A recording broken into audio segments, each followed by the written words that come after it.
पूछताछ के लिए ईडी के सामने आज कारोबारी विष्णु अग्रवाल पेश होंगे।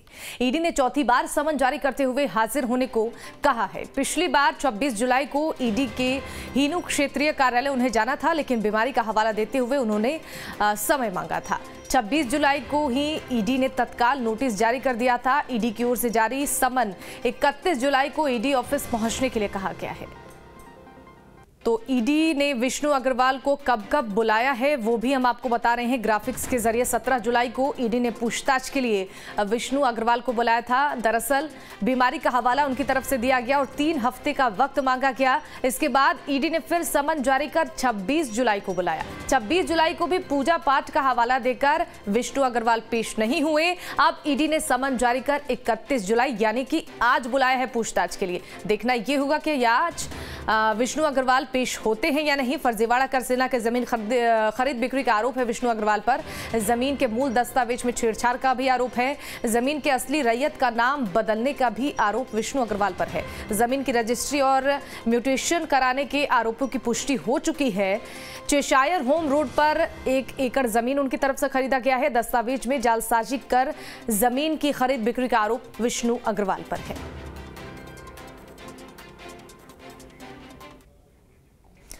और इसी खबर पर ज्यादा जानकारी देंगे हमारे साथ संवाददाता सूरज जुड़ चुके हैं।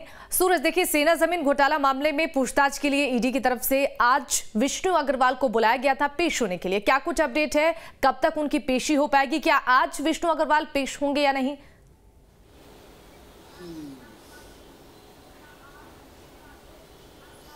देखिए, ये 5वीं सम्मन के आलोक में आज विष्णु अग्रवाल को पेश होनी है, क्योंकि इससे पहले भी ईडी ने सम्मन भेजकर विष्णु अग्रवाल को पूछताछ के लिए बुलाया था, लेकिन अपने निजी कारणों की वजह से विष्णु अग्रवाल पहुंच नहीं पाया था। लेकिन आज जिस तरह से ईडी ने 5वीं सम्मन भेजी है और 5वीं सम्मन के आलोक में विष्णु अग्रवाल को 11 बजे ईडी दफ्तर पहुंचने को कहा गया है, क्योंकि सेना के जमीन खरीद बिक्री मामले में विष्णु अग्रवाल का भी हाथ है। क्योंकि कहा यह जा रहा है कि विष्णु अग्रवाल जो 4 एकड़ 55 डिसमिल जो जमीन है सेना की, उसमें से वो 1 एकड़ जमीन गलत कागजात बनाकर उन्होंने खरीद करी है। उसी मामले में तमाम डॉक्यूमेंट्स जो तथ्य जो मिले हैं ईडी को, उसी तथ्य के आधार पर विष्णु अग्रवाल से कई बार पूछताछ भी हुई है और इस बार भी सम्मन जारी करके पूछताछ के लिए विष्णु अग्रवाल को बुलाया है। हालांकि अब यह देखना कि आज विष्णु अग्रवाल आज भी ईडी दफ्तर पहुंचते हैं या फिर कोई और कारणों का वो हवाला देते हैं, यह थोड़ा और इंतजार करना होगा। लेकिन विष्णु अग्रवाल वो कड़ी है, एक बहुत बड़े व्यवसाय वो माने जाते हैं, एक बड़े कारोबारी है रांची के, और उनके कई चाहे लाल फीता शाही कर ले या फिर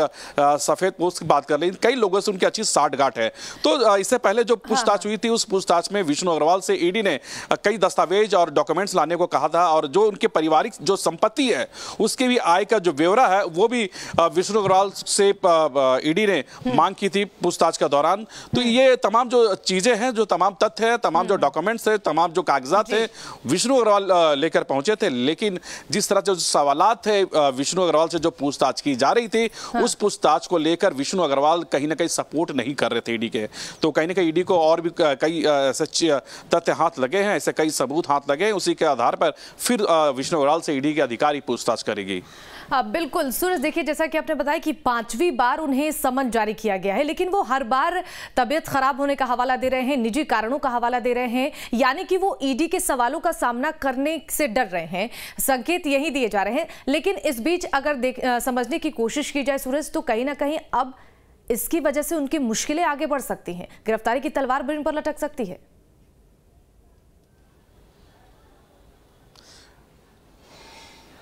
देखिए, निश्चित तौर पर कह सकते हैं शिवानी, क्योंकि आपने देखा कि सेना के जमीन खरीद बिक्री के मामले में एक पूर्व IAS अधिकारी छवि रंजन के साथ साथ ऐसे कई लोग आज के तारीख में रांची के बिरसा मुंडा कारागार में वो सजा काट रहे हैं और विष्णु अग्रवाल उसी कड़ी में से एक है। तो निश्चित तौर पर यह कह सकते हैं कि अगर ईडी का अधिकारी अगर सख्ती से पूछताछ करती है तो विष्णु अग्रवाल से कई